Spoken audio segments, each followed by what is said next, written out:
Nabi sallallahu alaihi wasallam,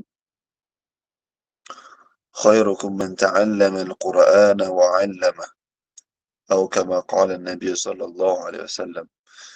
Jadi alhamdulillah yang saya hormati, lagi dikasihi uh, semua kelab sahabat pencinta Al-Quran dan semua barisan-barisan yang AJK ataupun yang banyak bertungkus lumus dalam menjayakan kelab-kelab, menjayakan kelas-kelas dalam kelab sahabat pencinta Al-Quran. Jadi alhamdulillah pagi ini dapat kita sama-sama meluangkan masa kita untuk mempelajari ataupun mengambil iktibar beberapa pesanan daripada kitab Ta'lim Al-Muta'allim yang dikarang oleh Imam Zanurji rahmatullah alaih. Jadi tuan-tuan dan puan-puan,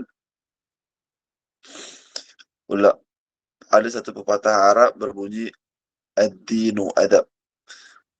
Agama itu adalah adab. Maknanya keseluruhan agama adalah penuh dengan adab. Kita nak makan, ada adab makan. Kita nak minum, ada adab minum. Kita nak tidur, ada adab tidur. Adab makan, adab bersafar. Setiap inci kehidupan kita itu penuh dengan adab. Dan begitu juga dalam pepatah Urdu menyebut be adab, be nasib. Ba adab, ba nasib. Orang yang mempunyai adab adalah orang yang pasti ada nasib bahagiannya dalam perkara tersebut. Tapi orang yang tak ada adab, dia takkan dapat apa-apa bahagian daripada perkara yang dia buat.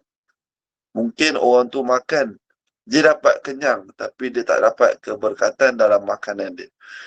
Mungkin orang tu tidur, dia dapat tidur, tapi dia tidak dapat keberkatan dalam tidur dia itu. Hidup kita ni kita nak penuhi ataupun selubungi kehidupan kita dengan keberkatan. Jadi insya-Allah tuan-tuan dan puan-puan, pagi ni kita diberi peluang untuk sama-sama berkongsi segala bentuk macam adab-adab dalam kita menuntut ilmu, tata cara yang mana tuan-tuan dan puan-puan kita dipenuhi dengan slot-slot kan. Dalam kelab sahabat pencinta Al-Quran ni penuh dengan slot menuntut ilmu dari segi baca Al-Qurannya, dari segi tadarusnya, dari segi fiqahnya, dari segi akidahnya. Penuh slot-slot ilmu, tapi kita malangnya kalau kita tak dapat penuhi slot-slot tersebut dalam beradab dalam ilmu kita. Jadi insya-Allah tuan-tuan dan puan-puan, sebelum ni saya ada kongsi banyak berkenaan dengan kitab Ta'lim Al-Muta'allim ni, dengan ketekunan dia, waktu kita bilakah sesuai dalam mencari ilmu, waktu bila sesuai untuk kita pulun menghafal, waktu bila sesuai untuk kita ulang, dan apakah adab-adab terhadap orang menuntut ilmu dan juga orang yang ada sangkut paut dengan ilmu. Jadi pada pagi ini insya-Allah kita akan belajar lagi ataupun kongsikan lagi berkenaan dengan satu tajuk, iaitu mencari tambahan ilmu. Mencari tambahan ilmu. Bismillahirrahmanirrahim. وينبغي أن يكون طالب العلم مستفيدا في كل وقت حتى يحصل له الفضل. Seharusnya bahawa seorang penuntut ilmu itu mustafidan, dia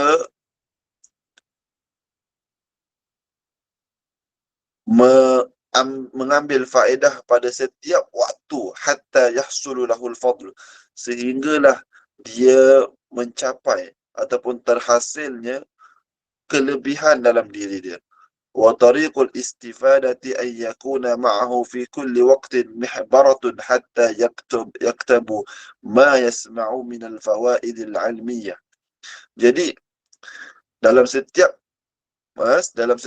waktu yang dia nak ambil faedah itu, cara dia macam mana? Pertama sekali, ulama pesan kepada kita itu, hendaklah dia ayyakuna ma'ahu, mesti sentiasa bersama dia apa dia? Fi kulli waqtin mihbaratun. Orang kata apa? Mihbarah ni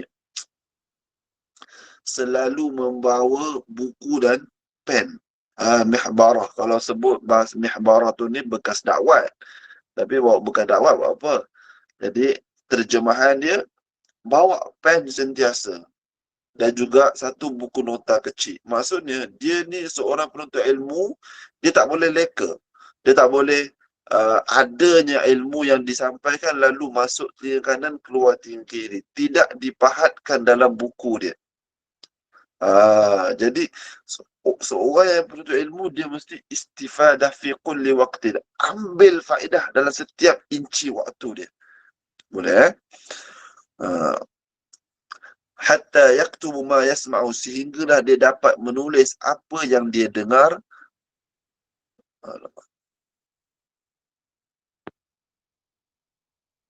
Hilang pula jap.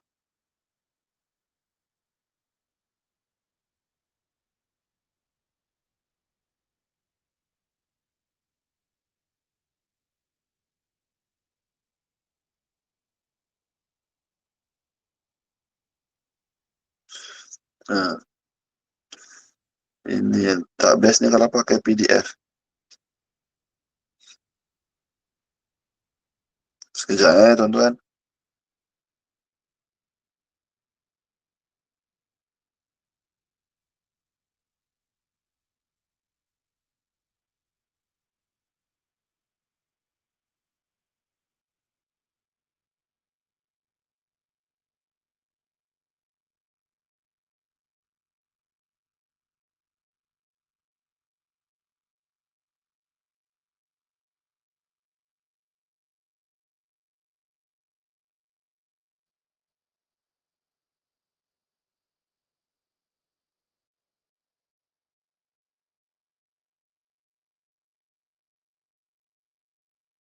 Okey.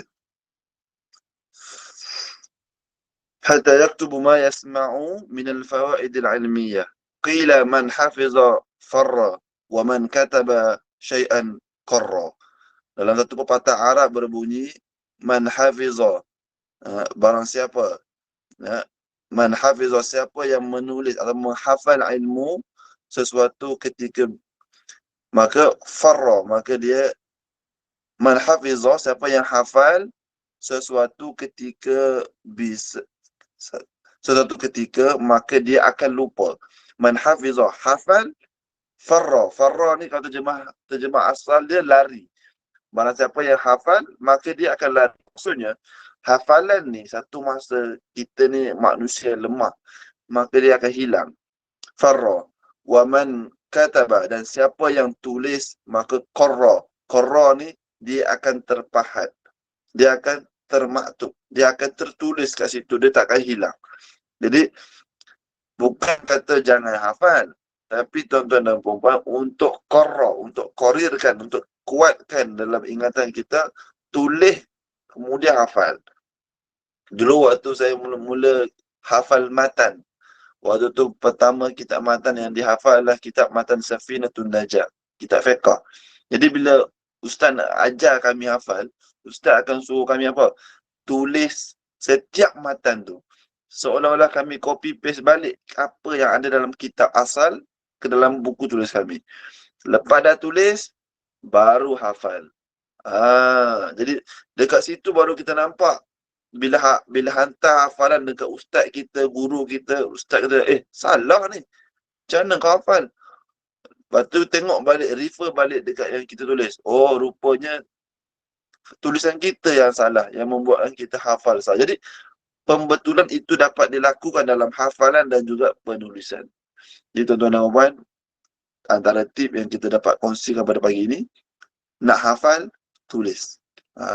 Sekarang ni pun tak silap saya dengar ada perasan, ada beberapa tempat diorang dah mula tulis balik Al-Quran. Jadi pelajar-pelajar mereka nak hafal Al-Quran kena tulis. Jadi dia tulis balik dekat Al-Quran tu, dah siap ada ni lah dia punya apa, orang kata watermark. Dia tak pekat tulisan tu, cuma kita kena pekatkan sebab Al-Quran takut tersalah. Jadi dia dah siap ada, pelajar tersebut akan tulis balik, contoh katalah dia nak hantar setengah muka ataupun satu muka. Dia akan tulis balik satu muka, kemudian dia akan gunakan Al-Quran yang dia tulis tu. Okay.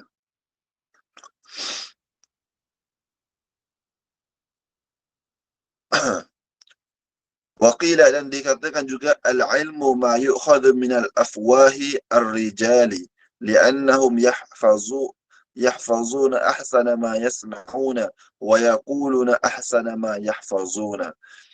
Dikatakan juga ilmu itu sesuatu yang diambil daripada mulut orang-orang pandai kerana mereka itu menghafal sebaik-baik yang mereka dengar dan mengatakan sebaik-baik yang mereka hafal. Al-ilmu ma yu'khadhu min afwahir rijal li'annahum yahfazuna ahsan ma yasma'una wa yaqulu ahsana ma yahfaz.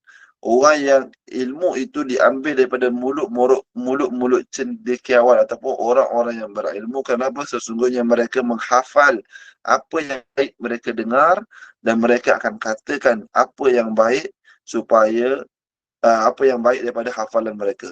Maksudnya konsep dalam menuntut ilmu, dengar, hafal dan keluarkan balik. Barulah complete dia punya circle tersebut. Kalau kita asyik duk dengar je, maka dia akan simpan, bukan simpan, lama-lama dia akan hilang. Tapi cara dia, kita dengar, kemudian kita hafal, kemudian kita cakap balik. Bila kita cakap balik, kita lah orang pertama yang akan faham apa yang kita sampaikan. Kita orang pertama. Sebab apa?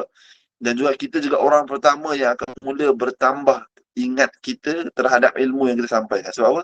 Telinga kita antara telinga yang paling dekat dengan mulut yang sampaikan. Faham Bismillahirrahmanirrahim. Wa sami'tu Syekh al-Ustadz Zaid al-Islam al-ma'ruf bil-adibi al-Mukhtar yaqul hal qala هلال بن يسار رأيت النبي صلى الله عليه وسلم يقول لأصحابه شيئا من العلم والحكمة فقلت يا رسول الله اعدل ما قلت لهم فقال لي هل معك محبرة فقلت ما معي محبرة يا لا تفارق المحبرة فإن الخير فيها وفي أهلها إلى يوم القيامة. Hilal bin Yasar berkata bahawa Nabi SAW pernah bersabda kepada para sahabatnya tentang ilmu dan hikmah. Lalu aku berkata, yakni Hilal bertanya kepada Nabi, ya Rasulullah, sudikah Tuan mengulangi apa yang Tuan katakan kepada kami tadi? Kemudian Nabi SAW bersabda, apakah kamu membawa pen, tinta? Aku menjawab, saya tidak membawanya ya Rasulullah. Nabi pun berkata, ya Hilal, janganlah kamu berpisah ataupun meninggalkan wadah tinta kerana kebaikan itu ada padanya dan pada orang yang memilikinya hingga hari kiamat. Jadi Nabi pesan kepada Hilal bin Yasar, jangan berpisah dengan pen. Sentiasalah ada bersama pen. Pen sentiasa mesti ada bersama kita. Supaya apa? Nabi SAW pesan, orang yang ada pen bersama dia, pasti kebaikan akan ada bersama dia sehingga hari kiamat. Jadi tuan-tuan dan puan-puan, bukan satu perkara yang kecil-kecil kita ingat, oh tak apa, alah pen pinjam kat orang ke, tak apa, tuliskan dia pakai WhatsApp je, tulis balik dalam handphone ke. Bawa pen tuan-tuan dan puan-puan. InsyaAllah ini antara tip untuk menambah ilmu. Bertepatan juga dengan hadis yang berlakunya dialog antara Hilal bin Yasar kepada baginda sallallahu alaihi wasallam. Okey.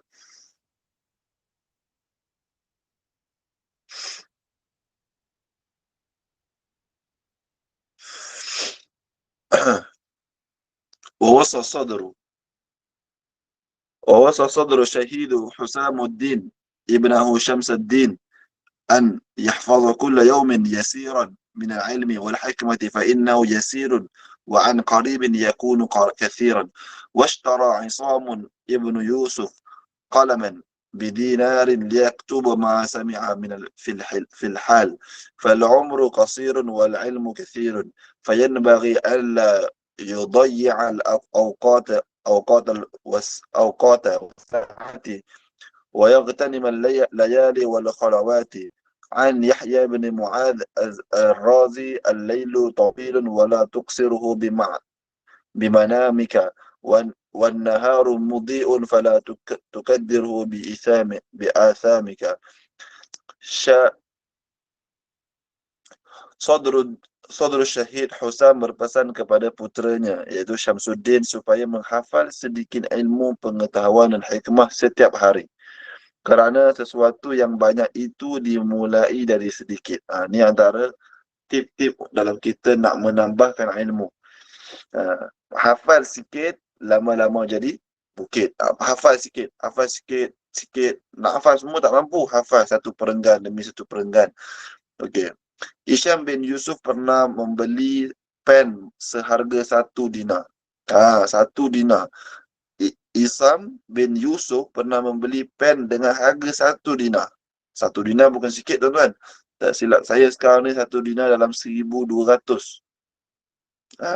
Siapa boleh beli pen dengan harga 1,200?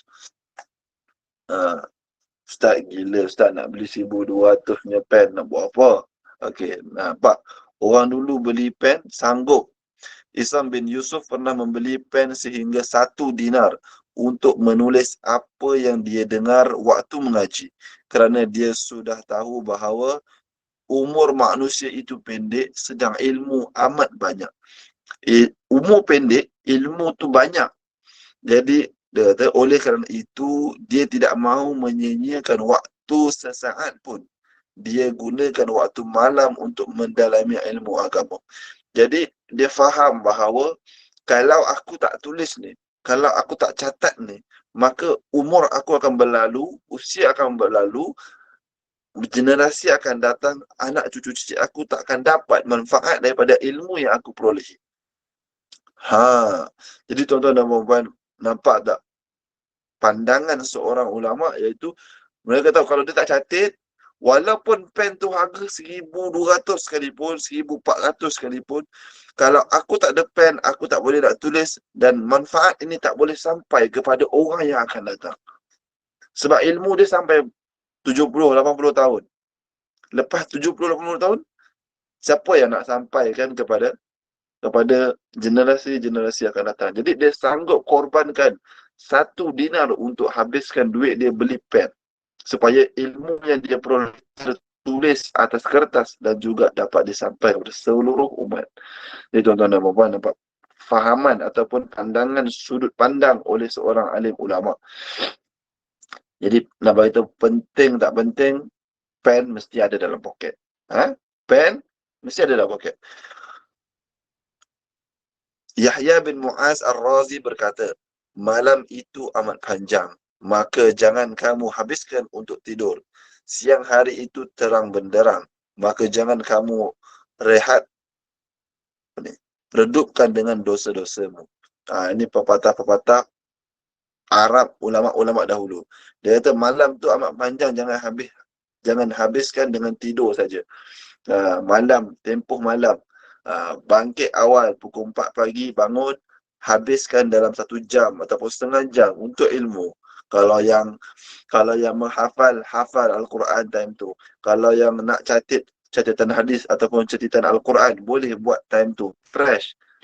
Jangan habiskan dengan tidur sampai subuh. InsyaAllah.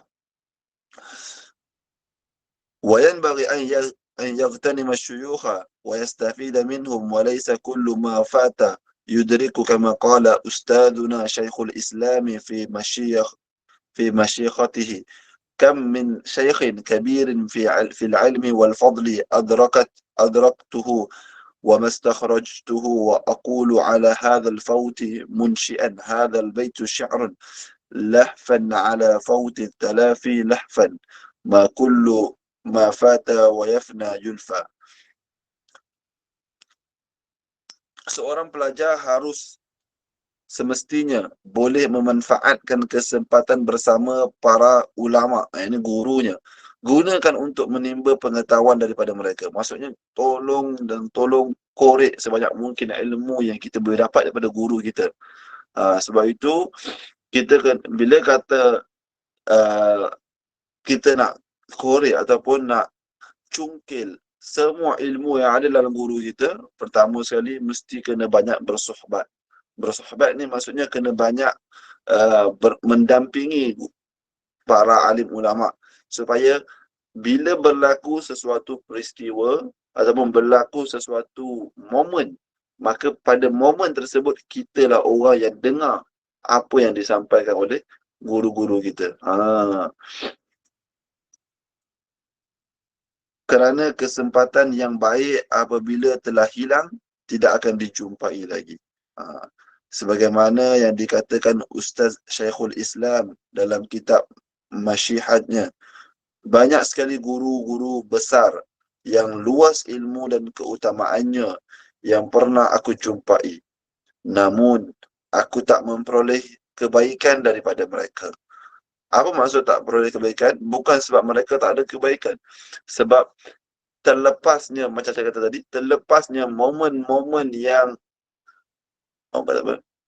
momen-momen yang penting ketika mana guru kita sampaikan kepada kita, kita tak ada. Ketika mana kelas diadakan, kita tak ada. Ketika mana satu-satu ilmu, satu-satu kitab dibacakan, kita tak ada. Jadi bila kita tak ada, tu satu masalah, satu kerugian yang sangat rugi. Sebab apa?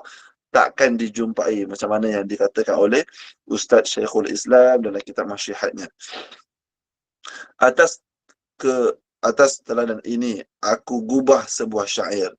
Jadi atas peristiwa itu, lalu keluarlah sepotong syair, iaitu, oh sungguh aku menyesalnya dengan segala penyesalan atas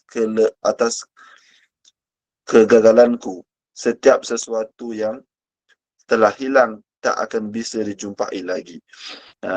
Jadi orang dulu kalau nak menzahirkan dia punya rasa dia akan apa? Keluarlah sebaik syair.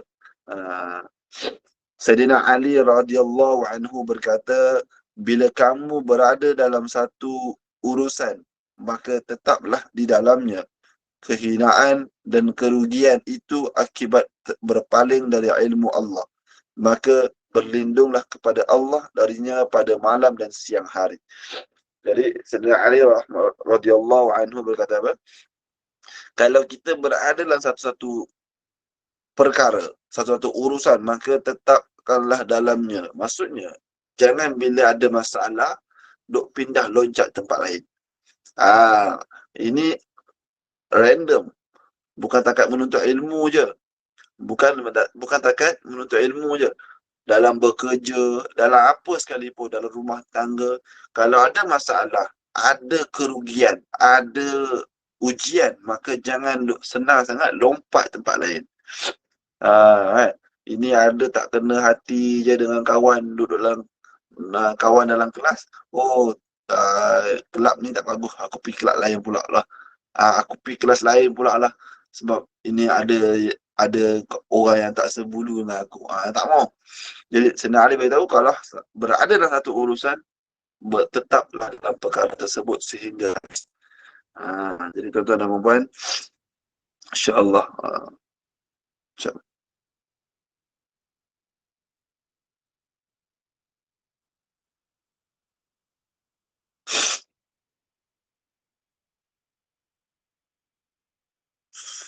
Okey, saya tak nampak sebenarnya komen.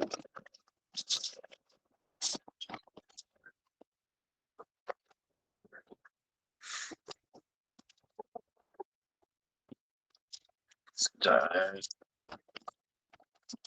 Suara saya masih jelas? Jelas lagi, Ustaz. Okey, baik.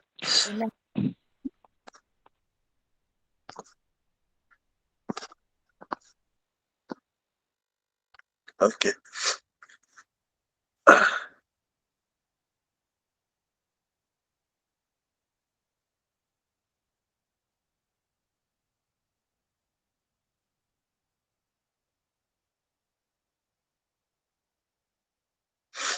Ya, auzubillah.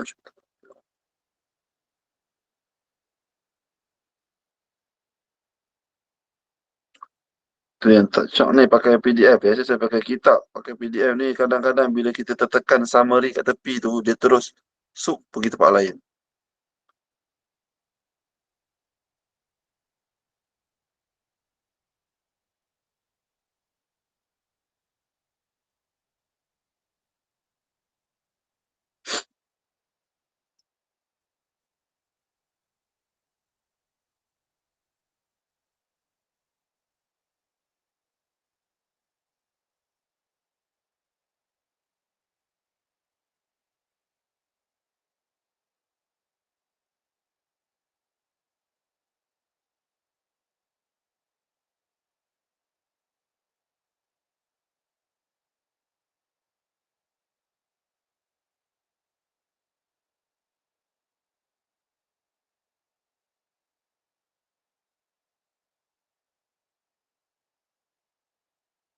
Oh, okay.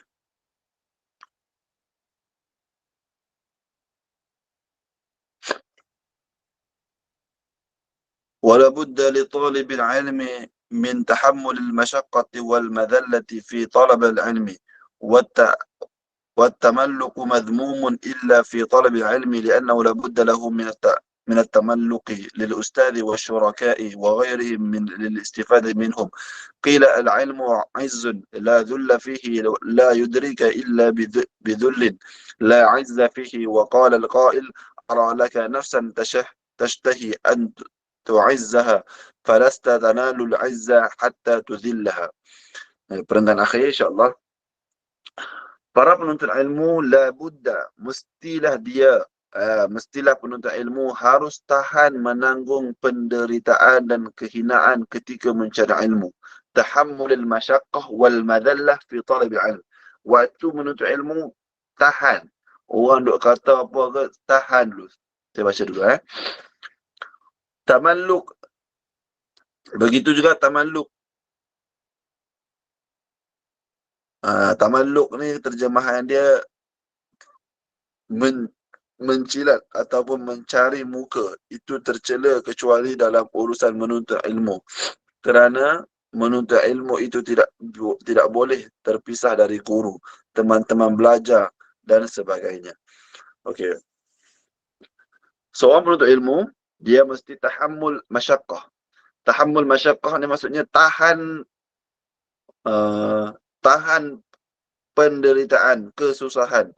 Sebab tu orang menuntut ilmu dulu, dia punya ujian bukan macam kita hari ni. Kita hari ni mungkin makan, kalau masuk madrasah ke asrama ke kan, makan tapi makan tak sedap. Kalau dulu makan pun tak ada, bukan tak sedap, makan pun tak ada. Ha, jadi dengan ujian dia, ha, saya pernah dulu waktu zaman belajar selalu ni soalan yang sering sampai dekat telinga-telinga kami. Orang nak kata kami, anak kau ataupun awak ni belajar agama, hafal Al-Quran, esok besar nak jadi apa? Ha, esok besar nak bagi anak bini makan apa? Awak belajar ilmu agama, ada masa depan ke? Tuan-tuan dan puan. Ini soalan memang saya takkan lupa sampai bila-bila. Memang tak boleh nak lupa sebab banyak sangat sampai kat telinga kami. Ha. Pernah satu ketika, waktu tu kami dijemput. Dah recap balik. Waktu tu kami dijemput menghadiri satu majlis. Jadi, bila kami dijemput untuk menghadiri satu majlis tu, datanglah seorang pakcik. Datang seorang pakcik, duduk dengan kami.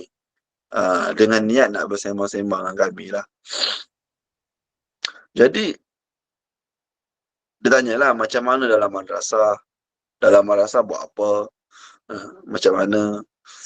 Jadi dia kata, lepas tu adalah tersentuh satu topik-topik yang hangat, topik-topik semasa pada waktu itu, dalam yang mana tersebar dalam akhbar, yang mana kami duduk dalam madrasah tak tahu. Sebab dalam madrasah mana boleh baca surat khabar? Mana boleh baca surat khabar? Handphone mana boleh masuk? Jadi dia kata, macam mana korang ni belajar? Isu semasa pun tak tahu. Surat khabar pun tak baca. Kayu ukur dia kat situ. Jadi, tahan telinga. Tak cakap apa. Tak ada cakap, pakcik janganlah macam-macam dengan kami. Kalau kami tanya soalan, pakcik tak jawab. Tak ada. Diam je. Redha. Muka seorang-seorang redha je. Dengar dengan apa yang dilontarkan oleh pakcik tersebut. Nah, ini bukan cerita-cerita buat. Ni memang betul-betul berlaku. Dan juga, banyak juga yang pasal soalan nak makan apa. Tak ada masa depan. Ini peribadi sikit. Saya kongsi dengan tuan-tuan dan puan berkenaan dengan ilmu ni.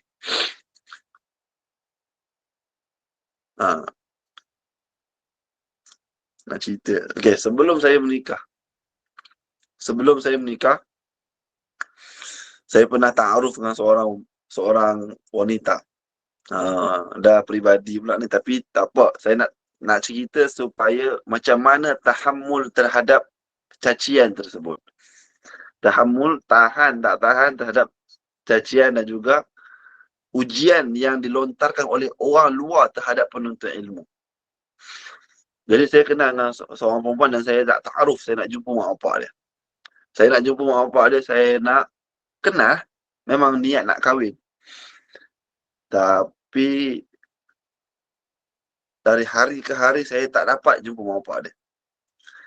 Sampai satu masa dah lebih setahun tak dapat jumpa mak bapak dia. Jadi saya tanya dia, kenapa susah sangat nak bagi saya jumpa mak ayah? Sebab saya kawan ni bukan nak saja-saja, memang nak nikah. Jawapan dia apa? Takut mak bapak dia tak terima. Kenapa? Dia kata kerana awak tak ada SPM. Awak belajar agama, tak ada SPM, tak ada apa. Jadi sebab tu saya memang tertampar lah. Memang betul wallahi tertampar lah. Memang, hanya kerana SPM ataupun hanya kerana sijil, hanya kerana saya tak belajar seperti mana aliran yang dia belajar, maka saya dipandang gitu. Takut mak bapak dia tolak sebab saya belajar madrasah. Jadi kesudahan dia, kita sambung episod akan datang. Boleh macam tu? Jadi nak bagi tahu kat sini cerita dia memang cacian ataupun pandangan hina terhadap ahli ilmu ni akan sampai kepada telinga dan juga kehidupan tuan-tuan dan puan-puan ketika kita menuntut ilmu. Luangkan masa dalam majlis ilmu, luangkan masa dengan spa, luangkan masa dengan tadarus, luangkan masa dengan ilmu fiqah. Saya percaya dalamnya ada 50 lebih orang, semua pernah diuji dengan kata-kata, kau betul-betul je join group tu. Kau betul-betul je belajar kat situ. Kau betul je apa yang disampaikan. Betul tak betul? Jadi memang ujian tu mesti ada. Orang yang menuntut ilmu, dia mesti kena ada satu sifat, tahammul masyaqqah wal adillah. Dia kena tahan, orang kata apa? Tahan hina, tahan maki, tahan.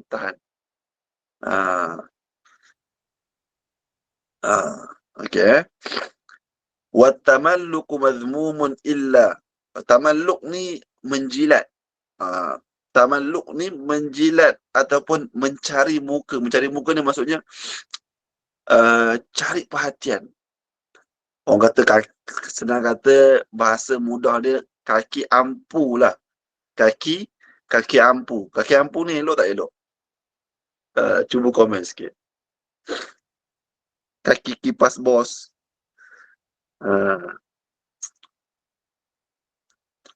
Tak elok. Puan Nurhayah kata tak elok. Tamalluk madhmumun. Ada juga kata apa ni? Tak. Ramai yang kata tak. Okey, bagus. Tak elok Ustaz. Okey. Kaki ampu memang tak elok. Kaki jilat bos, kaki kipas bos, sangat tak elok. Okey. Tapi dalam kitab Tamalluk Mazmumun, dia pun bagi tahu dalam kitab Tamalluk ini, kaki ampu ni adalah mazmumun, sesuatu perkara yang dihina. Mazmum. Illa fi talabil ilm, melainkan dalam menuntut ilmu. Melainkan dalam menuntut kaki bodek. Ayat tu. Kaki bodek ni dicela, akan tetapi dalam menuntut ilmu, li'annahu la budda lahum min at-tamalluqi lil ustadhi wasyuraka'i wa ghairihim lil istifadati minhum. Tapi dalam menuntut ilmu, kita mesti ada kaki bodek sikit. Supaya apa?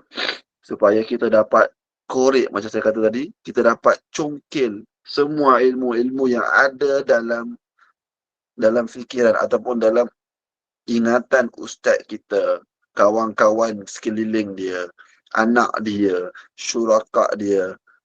Jadi tuan-tuan dan puan, dalam menuntut ilmu, tak salah untuk kita jadi kaki bodek.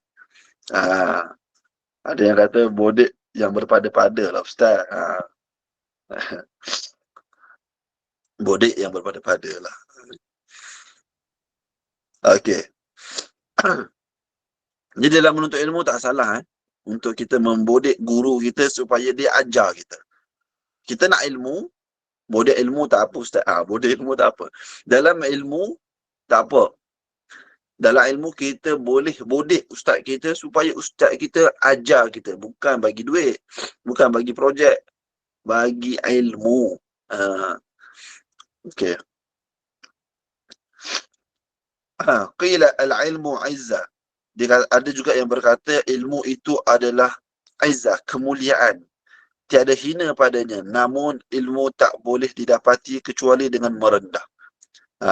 Ilmu ni memang satu perkara yang izzah, keagungan, kemuliaan. Tapi nak dapatkan keagungan dan kemuliaan, mesti melalui penghinaan. Jadi, sabar tuan-tuan dan puan-puan, sabar. Okay. Penyair berkata, aku tahu kamu bernafsu ingin menjadi orang yang mulia. Namun, kamu tak akan memperoleh kemuliaan selama kamu tidak menghinakan diri sendiri. Jadi, tuan-tuan dan puan-puan dah faham, dah dengar macam mana penyair-penyair ataupun ulama'-ulama' dulu sampaikan kepada kita, iaitu ilmu ni memang mulia. Ilmu ni sangat mulia. Tapi nak dapatkan dia, kita kena rendahkan diri. Al-ilmu la tu'ta, al-ilmu la yu'tika illa tu'ti kullah. Ilmu ni tidak akan diberikan kepada kamu sehinggalah kamu memberikan seluruh diri kamu. Maksudnya, masa kamu, tenaga kamu, harta kamu, baru kamu dah akan dapat ilmu. Jadi tuan-tuan dan puan-puan, alhamdulillah, insyaAllah khulasa daripada pengajian kita pada pagi ini, iaitu pertama sekali berkenaan dengan mencari tambahan ilmu, mesti kena ada apa dalam diri kita? Saya boleh jawab sebelum saya akhiri kelas kita pada pagi ini. Setiap orang mesti kena bawa apa?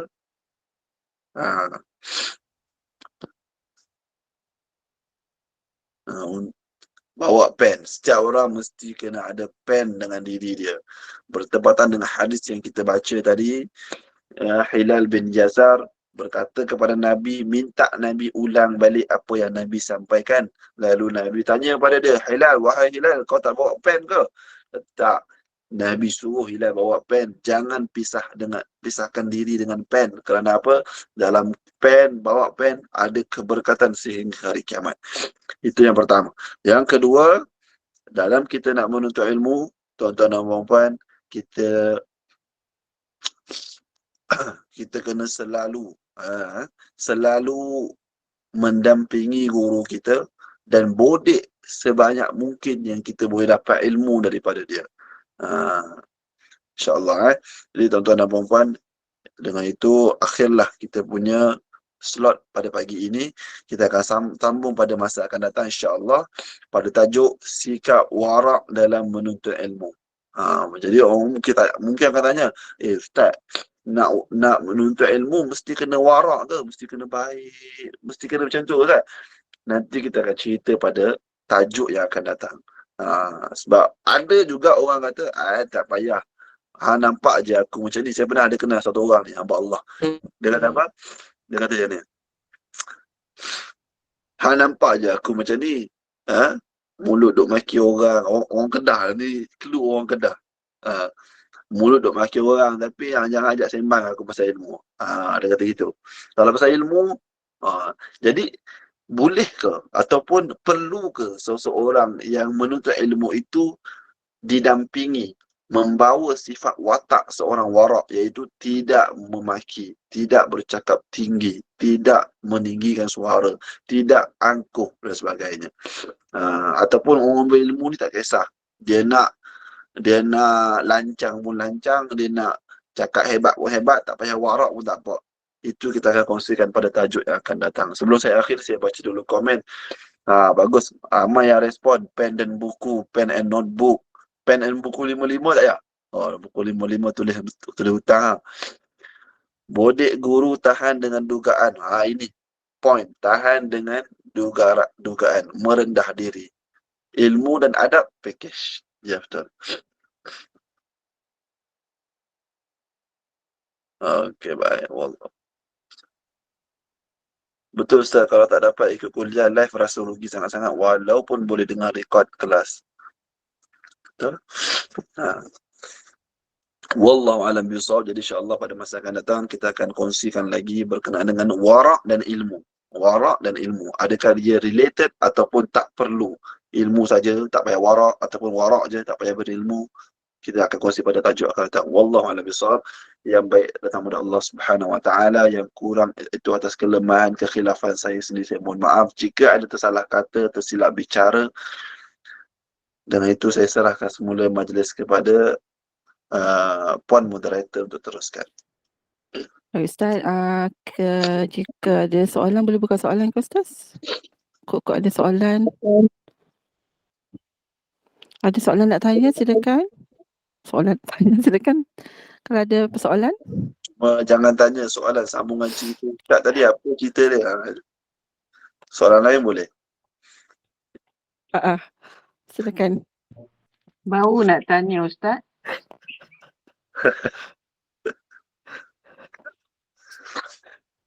Okey.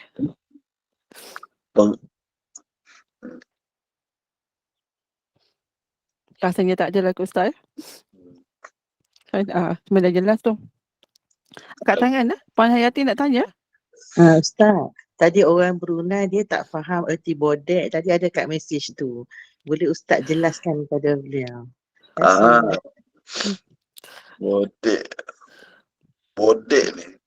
Bodek ni kita buat sesuatu untuk kita membuat sesuatu untuk meraih hati ataupun pandangan orang yang kita bodek. Kita duk buat kan, buat air bagi kat dia. Bagi kat dia kenapa? Apa dia? Mengampu. Mengampu. Kenapa buat air bagi kat dia? Sebab kita nakkan sesuatu daripada dia. Walaupun dia tak minta pun. Buat air ke. Kalau kami dulu antara amalan bodek yang selalu kami buat untuk ustaz kami, buat air lah. Kami buat air untuk ustaz kami. Buat air tepi meja ustaz kami mesti ada air dan biskut. Air dan biskut. Kadang-kadang adalah roti bakar ke. Maksudnya ustaz masuk ada air dan juga sedikit kudapan. Dan juga kalau antara bodek kami terhadap ustaz kami, di waktu-waktu lapar kami akan urut ustaz kami. Picit kaki ustaz ke, picit kepala ustaz ke. Itulah antara yang kami bodek dulu. Ya betul Ustaz. Kadang-kadang kita di tempat kerja ke kan, bos semua tu untuk dapat naik pangkat dan sebagainya lah kan. Itu banyak boleh kategorikan maksud bodek mengampu tu kan Ustaz? Ya betul. Okey, lain-lain soalan ada tak? Rasanya dah tak ada kot. Tapi mengampu itu tak elok kan? Memang tak elok. Memang tak Tadi elok kita pun, baca betul. mazmumun. Apa tu? Tamalluk mazmumun. Mengampu itu mazmum, dicela. Melangkah dalam menuntut ilmu. Betul. Boleh saya kongsikan satu cerita berkenaan dengan tamalluk ni. Boleh Ustaz, silakan. Okey, satu kisah berlaku pada zaman Nabi SAW. Seorang sahabat, dia diberi seorang sahabat bayar zakat. Lalu dia bagi hadiah kepada orang yang menerima zakat tersebut. Sebab mungkin akan ada yang berhujah, kenapa pula mazmum bodek ni dicela? Aku tak minta pun dia yang bagi. Ini ayat yang famous keluar. Aku tak minta pun dia bagi. Aku ambil je lah. Betul tak betul? Aku tak suruh dia buat air pun. Dia pergi buat air. Aku minum je lah. Betul. Okey. Jadi, sahabat ni, bila dia bayar zakat, dia bagi hadiah kepada orang yang kutip zakat, amil zakat. Lalu orang yang ambil zakat ni jumpa kepada Nabi SAW, dia bertanya tentang status hadiah tersebut. Dia kata, wahai Rasulullah, saya ni kerja sebagai amil zakat. Lalu si fulan bagi hadiah kepada saya. Dia bayar zakat dan dia bagi hadiah kepada saya. Lalu Nabi SAW bersabda bahawa hadiah tersebut adalah finnar, daripada neraka. Nak bagi tahu, maknanya tak setujulah dengan hadiah tersebut. Maknanya hadiah tak boleh. Sahabat pun bertanya kepada Nabi dengan soalan yang sama macam saya cerita tadi. Itu hadiah. Saya tak minta. Saya tak menetapkan syarat. Tapi si fulan tu bayar kat saya. Dan Nabi SAW bersabda, bertanya kepada si fulan, amil zakat tersebut, kalau kamu tak jadi amil, agak-agak dapat tak hadiah tu? Tuan-tuan dan puan boleh jawab tak soalan tu?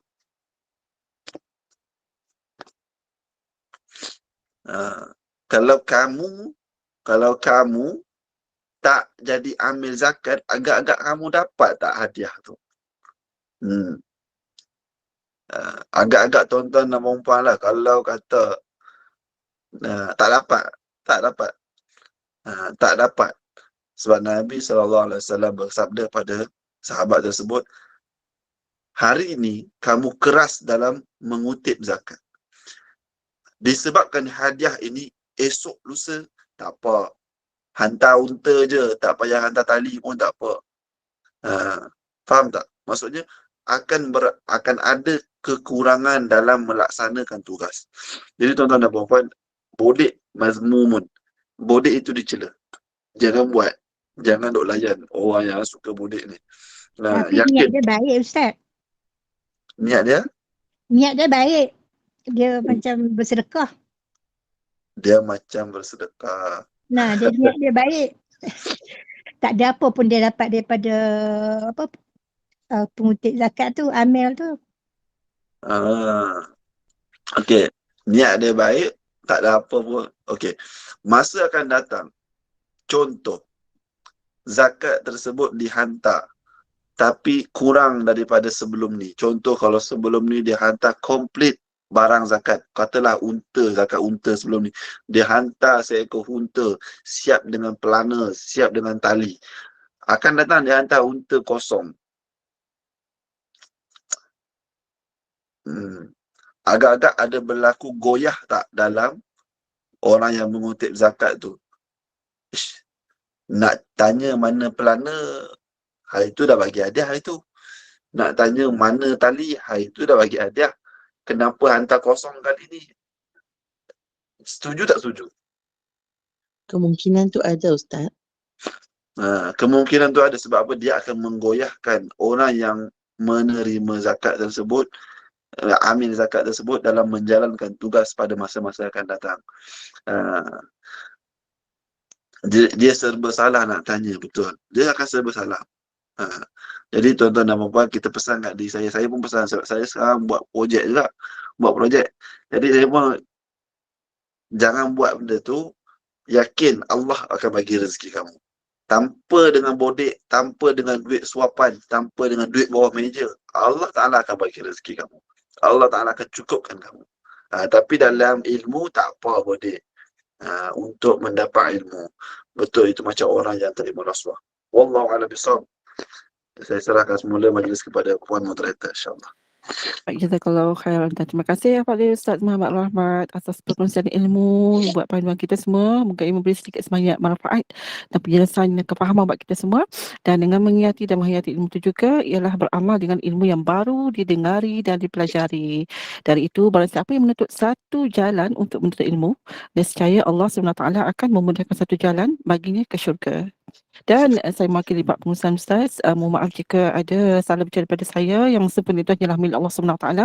Dan terima kasih kepada para jemaah yang sudi duduk hingga setia pada pagi ini sampai ke akhirnya. Dan insyaAllah kita akan bertemu kembali pada pukul 3 petang ini sama-sama dengan Ustaz lah bagi sesi tadabbur surah Al-Kahfi. Dan Ustaz, kita tangguhlah dulu saya dengan doa dan juga tasbih kafarah dan surah Al-As. Silakan Ustaz. Subhanallah bihamdi, subhanallah bihamdika, ashhadu an la ilaha illa anta, astaghfiruka wa atubu ilaik. Bismillahirrahmanirrahim. Wal 'asr, innal insana lafi khusr illa alladhina amanu wa 'amilus solihat wa tawasaw bil haqqi wa tawasaw bis sabr. Assalamualaikum warahmatullahi wabarakatuh. Waalaikumsalam warahmatullahi wabarakatuh. Terima kasih Ustaz atas